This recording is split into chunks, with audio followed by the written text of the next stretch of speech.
Hello students, in last lecture we talked about the relation between degrees and radians. मैंने आपको बताया था कि डिग्रीज और रेडियंस में रिलेशन क्या होगा।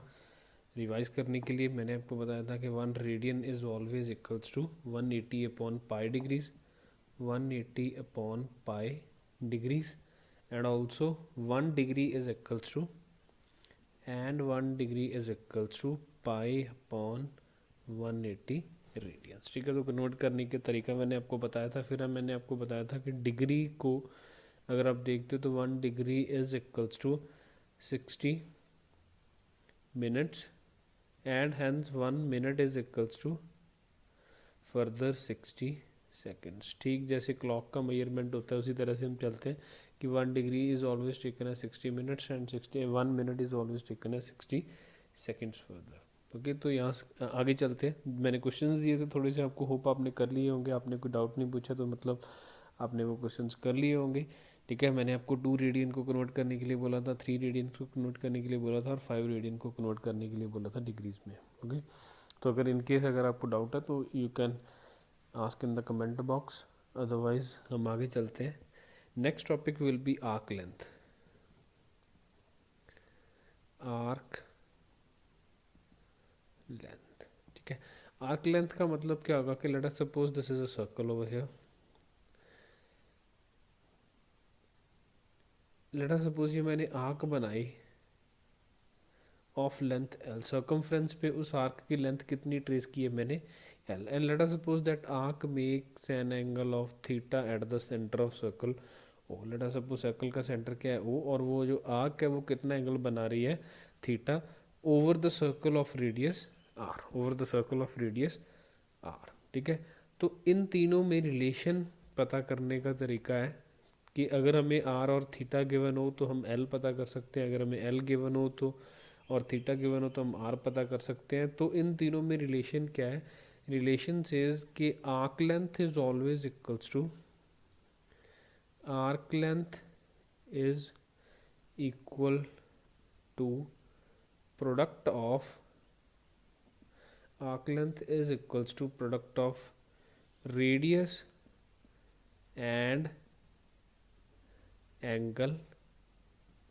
traced. Arc length is equals to product of radius and angle traced, so that means L is equals to R into theta over here. Okay, or we can say theta is equals to L upon R, or we can say R is equals to L upon theta. तो तीनों relations equally important है, हम use करते हैं इन्हें length of arc पता करने के लिए, एंगल ट्रेस्ड पता करने के लिए और आर पता करने के लिए। यहाँ पे सबसे जो इम्पोर्टेंट चीज़ है, 2 स्टार आप मार्क कर लीजिए यहाँ पे नोट करने के लिए कि theta taken hair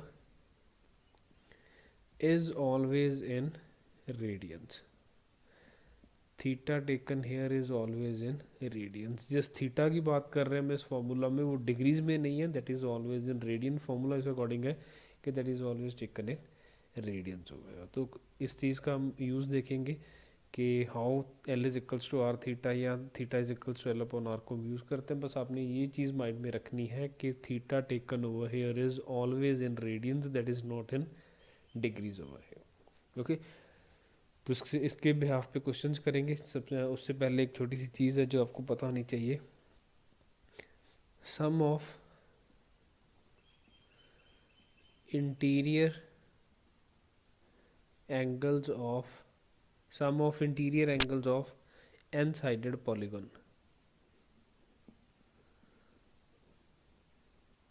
sum of interior angles of n-sided polygon। ठीक है, तो लेट अस सपोज मेरे पास एक ट्राइंगल है। तो first if there is any triangle, तो ट्राइंगल की कितनी साइड्स हैं अपने पास, 3, and sum of interior angles of a triangle is, आपको पता होगा, that is 180 degree. Let us suppose अपने पास एक क्वाड्रिलेटरल है। ठीक है, क्वाड्रिलेटरल के सम ऑफ एंगल्स कितने अपने पास, 360 डिग्री, उसकी नंबर ऑफ साइड्स कितनी अपने पास, 4।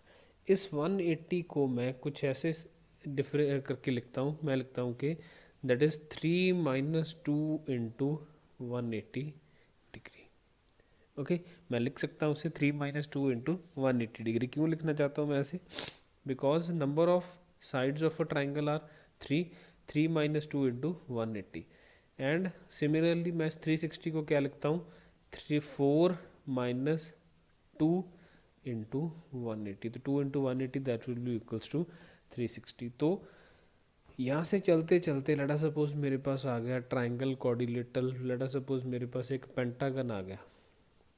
पेंटागन की नंबर ऑफ साइड्स कितनी है, 5। तो ठीक इसी बिहाफ पे मैं number of sum of interior angles of a pentagon क्या लिख सकता हूँ, 5 माइनस 2 इंटू 180 डिग्री, यानी कि 3 इंटू 180 डिग्री। ओके, तो सिमिलरली मेरे पास अगर एन साइडेड पॉलीगन है कोई, एन साइडेड,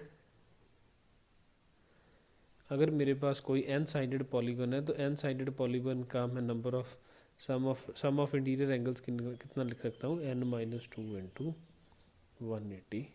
ये चीज़ आपने याद रखनी है, ये कई बार हमारे काम में आएगी कि sum of interior angles of a polygon is always equals to N minus 2 into 180 degree. और इसे अगर हम रेडियंस में देखें तो मैंने आपको बताया था कि 180 degree is equals to how many radians, that is equals to pi radians. तो मतलब that could also be written as n minus 2 into pi radians. It could be written as n minus 2 into 180 degrees, or it could be written as n minus 2 into pi radians also. Okay, तो radians में n minus 2 into pi and degrees में n minus 2 into 180 degree. Okay, तो arc length पे question करते हैं छोटा सा, जिस तरह के क्वेश्चंस आपको देखने को मिलेंगे। Let us suppose there is a garden, आप लिख लीजिए question, a garden is in the shape of a square, a garden is there, मैं डिक्टेट करूँगा, क्वेश्चन नहीं लिखूँगा यहाँ पे, आप क्वेश्चन खुद नोट कर लीजिए। A garden is in the form of shape of a square of length 40 metre. एक स्क्वायर की फॉर्म में हमारे पास एक गार्डन है जिसकी लेंथ कितनी है, each length is given as 40 metre. If a man runs around a garden, if a man runs around a garden in such a way that he is always 1 meter away from boundary of square. Okay, a man is running around a garden of side 40 metre. एक garden है जिसकी हर एक side कितनी है, square की form में, जिसकी हर एक साइड कितनी है 40 मीटर। वो कुछ इस तरह से उस गार्डन के अराउंड बाहर उस गार्डन के इस तरह से भाग रहा है कि he is maintaining a distance of 1 metre from the boundary. Find the distance he travels in 10 rounds. Find the distance he travels in 10 rounds. पता कीजिए कि how much distance he will be traveling in 10 rounds over there.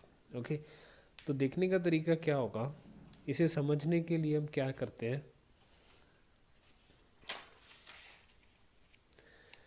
Okay, तो let us suppose ये हमारा square garden है जिसकी side हमें कितनी गिवन है, 40 40 40 एंड 40। ओके, तो अगर किसी एथलीट ने कुछ इस तरह से भागना है कि he has always to keep a distance of 1 metre, तो वो किस तरह से भागेगा, यहाँ से 1 मीटर का डिस्टेंस लेके चलेंगे, यहाँ से 1 मीटर का डिस्टेंस लेके चलेंगे, यहाँ से 1 मीटर का डिस्टेंस, और यहाँ से भी क्या होगा 1 मीटर का डिस्टेंस। तो इस साइड के अलॉन्ग तो 1 मीटर का डिस्टेंस एज इट इज़ चलता रहेगा, इस तरह से भागेगा। इस साइड के अलॉन्ग भी एज इट इज़ चलता रहेगा, इस तरह से भागेगा, और इस तरह इस साइड के अलॉन्ग भी ऐसे ही चलेगा वो, और इस साइड के अलॉन्ग भी ऐसे ही चलेगा। देखने की बात यह है कि वो कॉर्नर्स पे उसे किस तरह से भागना पड़ेगा कि वो कांस्टेंट डिस्टेंस ऑफ 1 मीटर रखे उसके साथ और with the boundary of that square. तो क्या होगा, अगर तो वो इस तरह से जाएगा तो ये डिस्टेंस क्या हो जाएगा, कम हो जाएगा। अगर वो इस तरह से जाएगा तो ये डिस्टेंस क्या हो जाएगा, ज़्यादा हो जाएगा। तो in order to keep a distance of 1 metre, तो उसे किस फॉर्म में मूव करना पड़ेगा, उसे एक आर्क की फॉर्म में मूव करना पड़ेगा जिसका रेडियस कितना होगा 1, है कि नहीं। अगर आप यहाँ से देखोगे तो एक आर्क की फॉर्म में मूव करेगा तो then he will be maintaining a distance of 1 metre from the boundary. उसी तरह से यहाँ पे भी वो आर्क की फॉर्म में, उसी तरह की आर्क की फॉर्म में मूव करेगा and he will be maintaining a distance of 1 metre.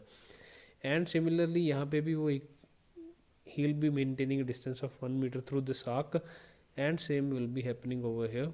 वहाँ पे भी वो 1 मीटर का डिस्टेंस लेके चलेगा when he will be moving in a arc। तो हमें ये वाला डिस्टेंस पता करना है that includes 4 straight lines। ये 4 स्ट्रेट लाइंस है और उसमें क्या है 4 आर्क्स अवेलेबल है। Okay, so total distance in one round कितना हो जाएगा, total distance in one round will be 40 + 40 + 40 + 40, ये 4 तो रहेगा ही रहेगा, प्लस डिस्टेंस कवर्ड इन आर्क्स। ठीक है कि 40 + 40 + 40 + 40 ये तो डिस्टेंस रहेगा ही, plus distance covered in 4 arcs. तो 4 आर्क्स के लिए सबसे पहले आपको ये एंगल पता करना पड़ेगा, है कि नहीं। ये एंगल पता करने के लिए आपको पता है कि अगर ये स्क्वायर है तो this angle will B 90 degree. अगर ये एंगल 90 डिग्री है तो ऑब्वियसली ये दोनों स्ट्रेट लाइंस बनाई है तो this angle will also be equals to 90 degree. तो इस केस में अपना थीटा क्या आएगा 90 डिग्री। और मैंने आपको बताया था थीटा अगर 90 डिग्री है तो that will be equals to π/2 radians. ठीक है, थीटा अगर 90 डिग्री है तो that will be equals to π/2 radians. तो आर की वैल्यू क्या है यहाँ पे 1 metre, because he is keeping a constant distance of 1 metre. तो आर की वैल्यू कितनी आएगी 1 मीटर। तो हमारे पास फॉर्मूला क्या है L is equals to R into theta. तो that means length of arc over here that will be equals to R into theta. तो hence L will be equals to R कितना है 1 metre और theta कितना है अपने पास π/2। तो this will be equals to 1 into 3.14/2। तो that will be equals to, and total distance of the 4 arcs will be 4L, तो this will be equals to 4। तो ये कितना बन जाएगा 6.28। तो hence the total distance will be 4 times 40 plus 6.28। तो that will be equals to plus 6.28। तो that will be equals to 0.28 166.28 meter। So he will be covering total distance of 166.28 meters in a in total of 1 round। तो 10 rounds में कितना हो जाएगा 10 rounds में simply that will be equals to 10 into 166.28 meters। तो that will be equals to 1662.8 meters। Okay, बात आई समझ में। हमने ये कंडीशन क्या थी, हमें कंडीशन ये गिवन थी कि आपने कुछ ऐसी कंडीशन बना के रखनी है कि he must be maintaining a constant distance of 1 metre from the boundary. तो बाउंड्री से 1 मीटर का डिस्टेंस मेंटेन करने के लिए उसे कॉर्नर्स पे जाके किस तरह भागना पड़ेगा, उसे आर्क की फॉर्म में भागना पड़ेगा। ओके, तो उस आर्क का एंगल ऑटोमेटिकली कितना आ गया 90 डिग्री, यानी कि π/2 रेडियंस। और वो π/2 रेडियंस जब हमने यहाँ पे पुट किया तो हमारे पास आर्क लेंथ कितनी आई 3.4/2 एंड 4 आर्क लेंथ की वैल्यू कितनी आई 6.28 मीटर्स।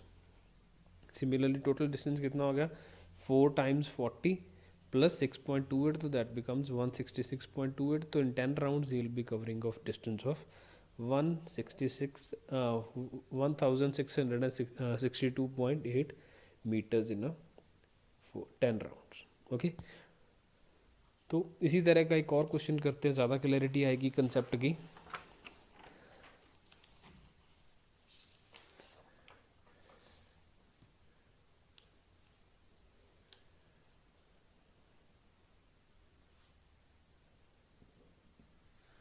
तो let us suppose there is an equilateral triangle, a garden now is in the form of an equilateral triangle. ये पहले आपने खुद सॉल्व करना है, क्वेश्चन सुन लीजिए फिर आप खुद सॉल्व करोगे, देन आप सोल्यूशन देखोगे। सोल्यूशन हम अभी यहीं पे ख़त्म करेंगे, लेकिन आपने वीडियो पॉज करके पहले खुद ट्राई करना है। ओके, तो let us suppose a garden is there of the shape equilateral triangle जिसकी हर एक साइड कितनी है 60 metre. a man is running, similarly a man is running around that garden in such a way that he is constantly maintaining a distance of 1 meter from the boundary. ठीक है, man runs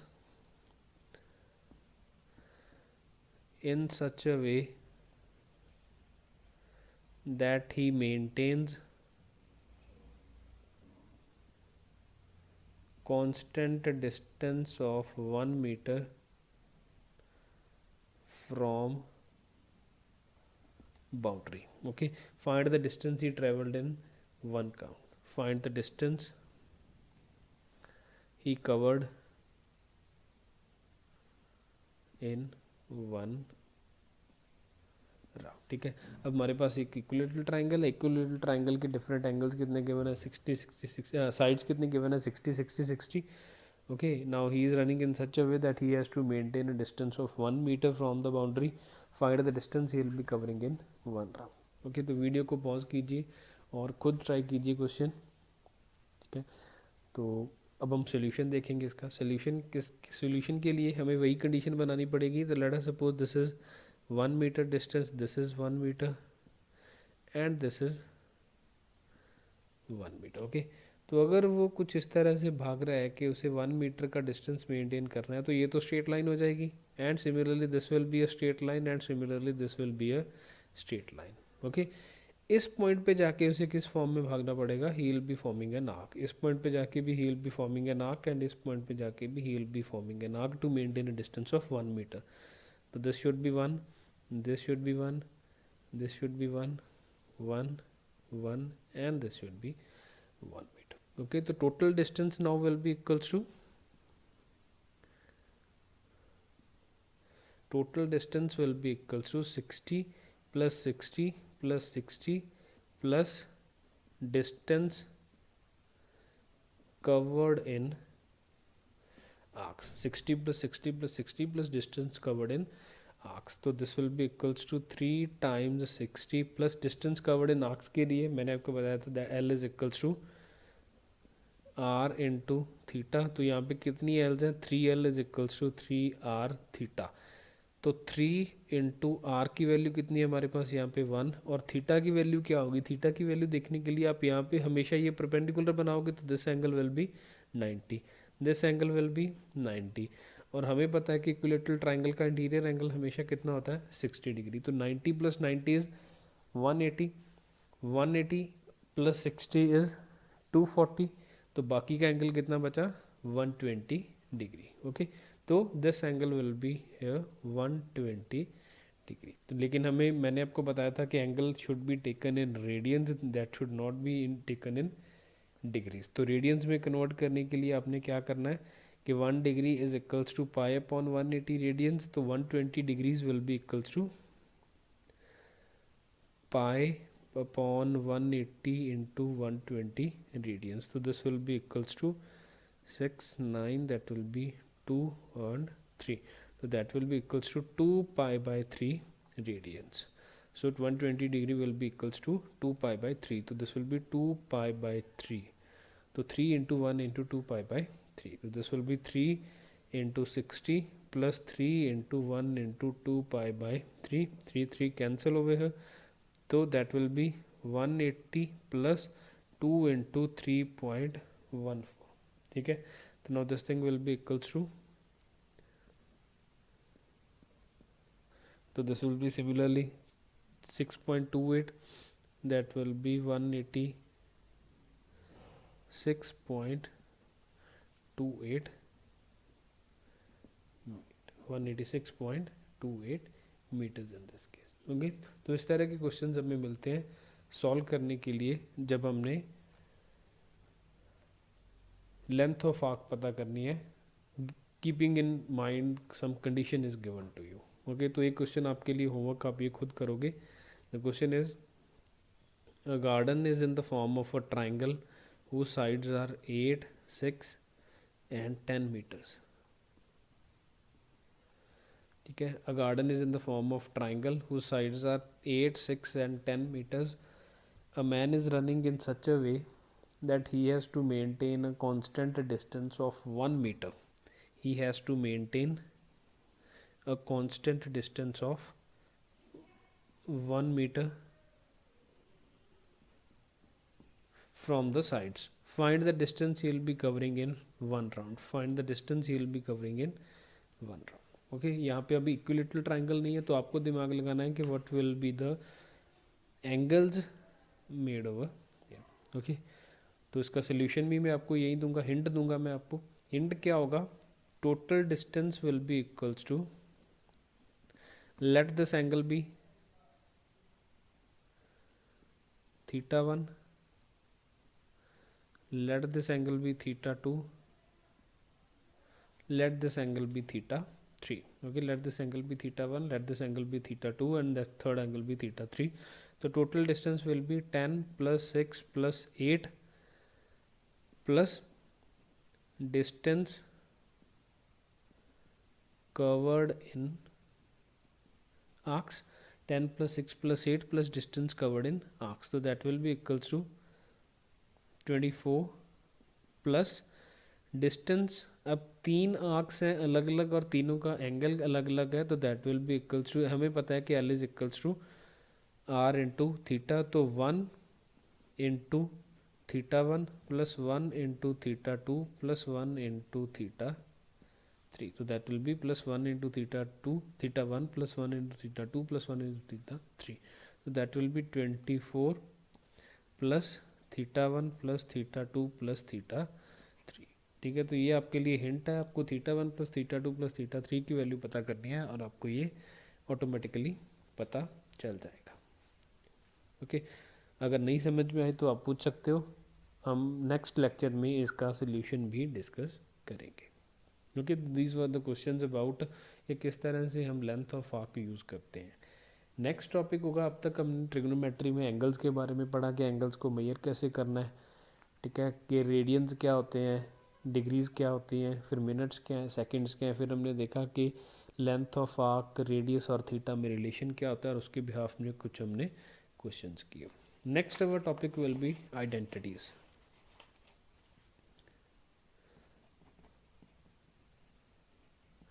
trigonometric, मैं trigonometry को short form में trigo बोलूँगा। तो trigonometric identities जो हमें पता होनी चाहिए, सबसे पहले तो आपको बेसिक रेशियोज़ पता होनी चाहिए जो आपने क्लास 10th में पढ़ी है। आपको पता होना चाहिए कि साइन थीटा क्या होता है, आपको पता होना चाहिए कि कॉस थीटा क्या होता है, आपको पता होना चाहिए कि टेन थीटा क्या होता है। ठीक है, साइन के कॉन्टेक्स्ट में आपको फिर पता होना चाहिए कि what is cosecant theta, what is secant theta and what is cot theta.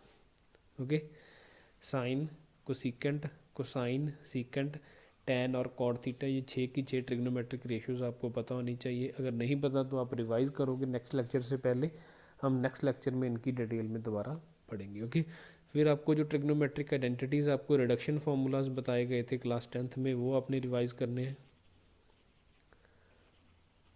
कि what is the value of sine 90 minus theta, what is the value of cos 90 minus theta, what is the value of tan 90 minus theta। तो ये तीनों चीज़ें आपने याद करनी है। Then आपने 0 degree, 30 degree, 45 degree, 60 degree and 90 degree, इन सब की वैल्यूज़ याद करनी है जो आपने क्लास 10th में ऑलरेडी याद कर रखी हैं, जस्ट आपने रिकॉल करनी है वो सब चीज़ें। हम इनकी डिटेल नेक्स्ट लेक्चर में पढ़ेंगे। Then there were trigonometric identities जो आपने पढ़ी थी कि sine square theta plus cos square theta is equals to 1, second was cosecant square theta minus cot square theta is equals to 1, third was secant square theta minus tan square theta is equals to 1। तो ये तीनों भी आपने याद रखनी है। अगर नहीं याद आपको तो याद कर लीजिए, नेक्स्ट टाइम तक हम फिर बहुत सारी आइडेंटिटीज़ पढ़ेंगे। जैसे आपने यहाँ पे 10th में साइन 90 माइनस थीटा के लिए पढ़ा था, हम पढ़ेंगे साइन 90 प्लस थीटा क्या होता है, 180 प्लस थीटा क्या होता है, 180 माइनस थीटा क्या होता है। तो ऐसे ऐसे आगे चलते रहेंगे। ओके, तो नेक्स्ट लेक्चर तक आप ये सब रिवाइज करके रखना, फिर हम आगे ट्रिग्नोमेट्रिक आइडेंटिटीज़ के बारे में पढ़ना शुरू करेंगे। Okay, thank you.